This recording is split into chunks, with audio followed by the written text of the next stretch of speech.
తెలంగాణ తెలుగువారి America association, Telangana America తెలుగువారి సంఘం చాలా పెద్ద ఎత్తున సేవా కార్యక్రమాలు చేస్తూ ఈరోజు ఈ యొక్క బ్రహ్మాండమైనటువంటి ముగింపు కార్యక్రమం, మీరు ఇంగ్లీష్లో ఫైనల్ అన్నారు కానీ నేను ఈ సేవా కార్యక్రమాలు ఈ సంవత్సరం ముగింపు చేస్తున్న మీ అందరికీ, ప్రత్యేకించి మల్లారెడ్డి గారికి, మోహన్ రెడ్డి గారికి, విజయపాల్ రెడ్డి గారికి, మిగతా అనేక మందికి నేను మనస్ఫూర్తిగా హృదయపూర్వకంగా ధన్యవాదాలు తెలియజేస్తున్నాను. ఎందుకంటే మీరంతా తెలంగాణ బిడ్డలు, తెలంగాణ గడ్డ మీద పుట్టి చదువుకొని కష్టపడి విదేశాలకు వెళ్ళి స్థిరపడి అక్కడ నిలదొక్కుని అక్కడ పెద్ద ఎత్తున కంపెనీలను పెట్టి అనేక మంది మన తెలుగు వాళ్ళని అమెరికాకు పిలిపించుకొని వాళ్లకు ఉద్యోగ అవకాశాలు కల్పించినందుకు మీకు హృదయపూర్వకమైన ధన్యవాదాలు తెలియజేస్తున్నాను. అలాగే మీరు చేస్తున్నటువంటి సేవలు విద్య, వైద్యము, సాంకేతిక రంగం, అలాగే పర్యావరణం, దేవాలయాలు, ఇలాంటి అనేకమైనటువంటి కార్యక్రమాలు మీరు మర్చిపోకుండా, మన గడ్డను మర్చిపోకుండా మీరు చేస్తున్న సేవలకు మళ్ళీ ఒకసారి నేను మీ అందరినీ, ఎందుకంటే నన్ను 2023లో అక్కడ జరుగుతున్నటువంటి మహాసభలకు రమ్మని ఆహ్వానించినారు. నేను రాలేకపోయినందుకు, ఈ ఫైనల్ కార్యక్రమాన్ని మీ అందరినీ కలిసినందుకు నాకు ఎంతో సంతోషంగా ఉందని మీకు ధన్యవాదాలు తెలియజేస్తున్నాను. అయితే ఇప్పుడే చెప్పినారు, సోదరీమని చెప్పినారు, ఎందుకంటే మనము ఏ తల్లి మనకు జన్మ ఇచ్చిందో ఆ తల్లిని మర్చిపోకూడదు. ఏ గడ్డలో మనం పుట్టినామో ఆ గడ్డను మర్చిపోవద్దు. ఏ గ్రామాన్ని మనం ఇక్కడ జన్మించినామో దాన్ని మర్చిపోకూడదు. ఆ రకంగా అన్నిటికన్నా కూడా ముఖ్యమైనది మన దేశం. మొదలు మన గ్రామం, తర్వాత మన రాష్ట్రం, మళ్ళీ మన దేశం. ఈ మూడింటిని కూడా మీరు సమన్వయంతో చూసి మన సంస్కృతిని, సాంప్రదాయాన్ని రక్షించినందుకు నేను మీకు హృదయపూర్వకంగా ధన్యవాదాలు తెలియజేస్తున్నాను. ఎందుకంటే అమెరికాలో ఉండి చాలామంది ఇక్కడ ఇక్కడ చేసినటువంటి ప్రదర్శన కార్యక్రమాలు, ముఖ్యంగా హనుమాన్ చాలీసా ఏదైతే ప్రదర్శన చేసినారో అద్భుతమైన ప్రదర్శన, నేను వారిని హృదయపూర్వకంగా అభినందిస్తున్నాను. చాలా బాగా చేసినారు. అంటే మన ఆధ్యాత్మికమైన భావంలో రామాయణము, మహాభారతం లాంటి వాటిలో ఎంత గొప్పతనం ఉందని ఆ ప్రదర్శన ద్వారా తెలుస్తున్నది. దీన్ని మన భావితరాలకు అందించాలి. మన సంస్కృతిని, మన సాంప్రదాయాన్ని, మన పద్ధతులను, మన పరంపరను, మన చరిత్రను భావితరాలకు అందిస్తేనే అది నిజమైనటువంటి ఒక మన విద్యుక్త ధర్మంగా నేను భావిస్తూ ఉన్నాను.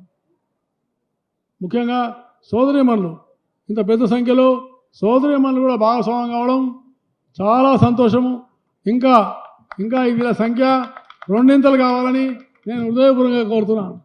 ఎందుకంటే ఎక్కడ మహిళలు ఉంటే అక్కడ పవిత్రత ఉంటుంది, ఎక్కడ మహిళలు ఉంటే అక్కడ శుభం ఉంటుంది, ఎక్కడ మహిళలు ఉంటే అక్కడ అభివృద్ధి జరుగుతుంది. కాబట్టి మహిళలను ఎంత ముందుకు పెడితే ఆ సంఘం అంతా అభివృద్ధి చెందుతుందని నేను మీకు హృదయపూర్వకంగా మనం చేస్తాను. మహిళలకు సమానమైన భాగస్వామ్యం ఇవ్వాలి, సమానమైన భాగస్వామ్యం ఇవ్వాలి.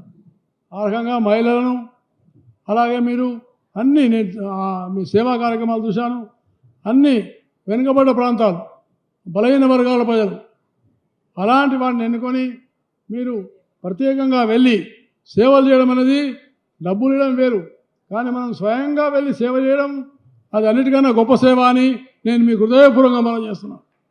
మీరు చేస్తున్నందుకు మీకు అందరినీ ధన్యవాదాలు తెలియజేస్తున్నాను. ఇన్ని రోజులుండి గ్రామాలు తిరిగి అక్కడ పరిస్థితులను అవగాహన చేసుకొని అక్కడ దేవాలయాలు, కమిటీ హాళ్ళు, స్కూళ్ళు, వైద్యము, ఉపాధి ఇవన్నీ కల్పించడం అంటే చాలా సమున్నతమైన అభివృద్ధి. ప్రత్యేకించి పెద్దలు మల్లారెడ్డి గారు వారు మంచి ఆత్మీయమైనటువంటి మనిషి. కాబట్టి అలాంటి వాళ్ళు మీరందరూ కూడా ఇంత పెద్ద ఎత్తున హైదరాబాద్లో ఈ యొక్క పనేళ్ళ కార్యక్రమానికి నన్ను ఆహ్వానించినందుకు, అలాగే నేను ఇంకోటి మనం చేస్తున్నాను. 2047లో భారతదేశం 100 సంవత్సరాలు పూర్తి చేసుకుంటుంది. స్వతంత్రం లభించి 100 సంవత్సరాలు పూర్తి చేసుకుంటుంది. ఈ 2047 సంవత్సరానికి భారతదేశాన్ని అగ్రగామిగా తీసుకెళ్లాలని నరేంద్ర మోడీ గారు ప్రయత్నం చేస్తున్నారు. దాంట్లో కూడా మీరందరూ భాగస్వాములు కావాలని నేను మీకు హృదయపూర్వకంగా మనవి చేస్తున్నాను. ఎందుకంటే చాలా గొప్ప ఈవెంట్ కావాలి. బై 2047 ఇప్పటికే మన భారతదేశానికి మీ వల్ల బాగా గుర్తింపు వచ్చింది. ఎన్నో సంవత్సరాలు మీరు చేస్తున్న కృషి వల్ల ఇప్పుడు ఈ 75 సంవత్సరాల్లో ఓ గుర్తింపు భారతదేశానికి వచ్చింది. మొత్తం ప్రపంచంలో ఉన్న మన అందరూ అన్ని వర్గాల ప్రజలు మీరు అక్కడ స్థిరపడి అక్కడ ప్రభుత్వాలు గుర్తించి మీ సేవలు అందిస్తున్నందుకు ఇవాళ గుర్తింపు భారతదేశానికి వచ్చిందని నేను మీకు హృదయపూర్వకంగా మనం చేస్తున్నాను.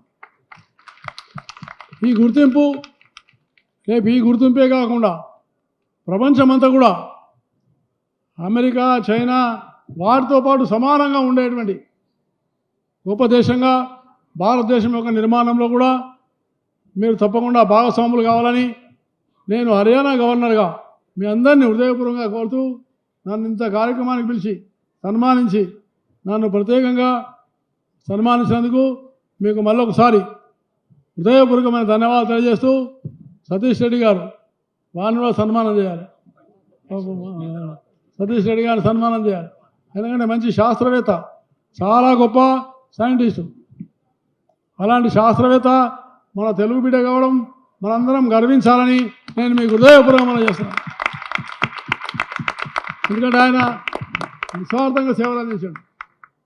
మచ్చలేనటువంటి వ్యక్తిగా నిలబడి మంచిగా మన భారతదేశం యొక్క డిఫెన్స్ రంగంలో అధునాతనమైనటువంటి సాంకేతికత తెచ్చినటువంటి మంచి సైంటిస్టు సతీష్ రెడ్డి గారు. వారిని కూడా మీరు ఆహ్వానించేందుకు మీకు నేను ధన్యవాదాలు తెలియజేస్తున్నాను. ఇలాంటి వాళ్ళని గుర్తించాలి. కేవలం రాజకీయ నాయకులనే కాదు, దయచేసి మీ అందరికీ మనం చేస్తున్నాను. వివిధ రంగాల్లో ఉన్న గొప్ప వాళ్ళు ఉన్నారు.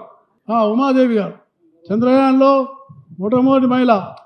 ఆమె అంతరిక్షానికి వెళ్ళి